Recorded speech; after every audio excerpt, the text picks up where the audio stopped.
Fire service ও civil defence সেবা সপ্তাহ আজকের এই উদ্বোধনী অনুষ্ঠান আয়োজন হয়েছে। আমরা ফায়ার সার্ভিসকে ধন্যবাদ দিচ্ছি। আমাদের আয়োজনে আমাদের উপজেলা বিএনপি সভাপতি মহোদয় উপস্থিত আছেন। তো সেটা থেকে যখন আগুন লেগে যায় তখন সেটাকে বলা হয় মানুষের সৃষ্ট করিব। আর প্রাকৃতিক ভাবে তাহলে আগুন কিভাবে লাগতে পারে কেউ কি বলতে পারি? কেউ ভলান্টিয়ার করবে? ওকে, ইয়েস, ভেরি গুড। তার জন্য হাততালি হবে। আরো হতে পারে, আর কিভাবে হতে পারে? আর কেউ? অতিরিক্ত খরায় আগুন লাগতে পারে। আমাদের সাংবাদিকের জন্য একটা হাততালি হবে।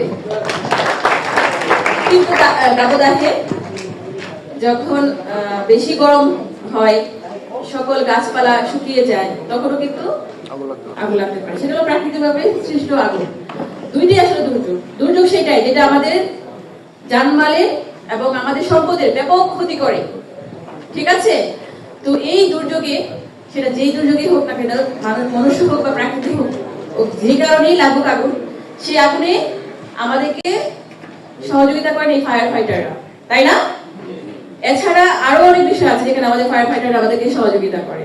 আমাদের পানিতে যদি কোনো মানুষ, বাচ্চা হারিয়ে যায় বা ক্ষতিগ্রস্ত হই সেখানে, তো আসলে তারা আমাদের জন্য সবসময় কাজ করছে এবং তাদেরকে আমরা আসলে সালাম জানাই এবং সম্মান জানাই, তাই না? আমরা যারা যে কাজ করব ঠিক মতো যদি আমরা সেই কাজটি করি, অবশ্যই তাকে প্রশংসা করতে হবে, স্বীকৃতি দিতে হবে। তো আপনাদেরকে ধন্যবাদ আজকের এই সুন্দর সময়ে। আপনারা যারা ধনবাড়িতে কাজ করছেন, ফায়ার ফাইটাররা ফায়ার সার্ভিসে কাজ করছেন, তাদের সবাইকে উপজেলা প্রশাসন ধনবাড়ি এবং আমাদের ধনবাড়ি উপজেলার পক্ষ থেকে আন্তরিক ধন্যবাদ দিচ্ছি। আমরা একটা ঘটনা জানি না, মারিয়া মিম, এই ঘটনা মনে অনেকেই জানি, তাই না? খুবই দুঃখজনক। সেখানেও আপনারা কাজ করেছেন, আমরা জানি। অনেকদিন আপনারা সেখানে তাকে খুঁজেছেন। এরকম অনেক দুঃখ কষ্টের স্মৃতি আপনাদেরকে বয়ে বেড়াতে হয়, আমি এটা ফিল করতে পারি। কারণ যখন তারা আগুনে ক্ষতিগ্রস্ত হচ্ছে কেউ, কারো যান বা কারো মান, তখন তারা যখন এটা উদ্ধার করতে যান, নিশ্চয়ই তারা তখন দেখেন যে দেখতে পাচ্ছি কিন্তু আমি ভিতরে যেতে পারছি না।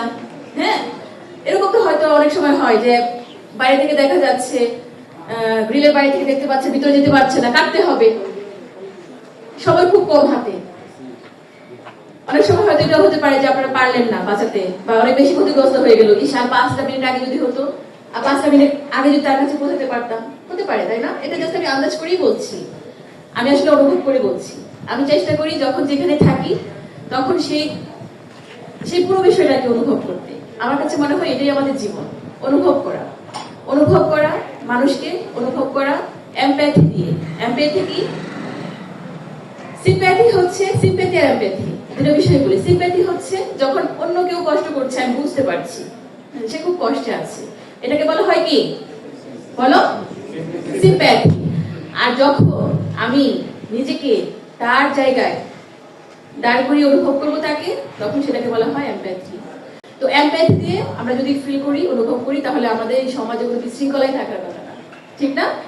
তো আমার মনে হয় আপনাদের হয়তো কিছু খারাপ স্মৃতিও আছে যেগুলো নিয়ে আপনাদেরকে বেঁচে থাকতে হয়, আবার ভালো স্মৃতিও আছে অবশ্যই, যে আপনারা পেরেছেন, আছে তো।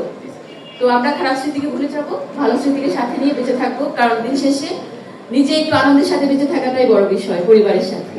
ঠিক আছে? আপনারা এভাবে ফাইট করে যাবেন আমাদের জন্য। আপনারা সুস্থ থাকবেন, নিজের শারীরিক কসরতের মধ্যে থাকবেন। আজকে কিন্তু যখন আপনারা লাইন ধরে সারিবদ্ধভাবে দাঁড়িয়েছিলেন, আমি কিন্তু বলছিলাম যে আপনারা শারীরিক কসরত করেন কিনা, আমার জানা নেই। রেগুলার কি করা হয়? আপনারা করবেন, এটা খুব জরুরি, কারণ আপনাদের ফিট থাকা জরুরি, তাই না? আর আমরা সবাই করবো নিজের জন্য। তোমরা কি ব্যায়াম করো? Physical exercise, yoga? না, শুধু মোবাইল, এরকম করা যাবে না। নিজেকে ফিট রাখতে হলে হাঁটতে হবে, হালকা ব্যায়াম করতে হবে, স্ট্রেচিং করতে হবে, ভালো চর্চা করতে হবে।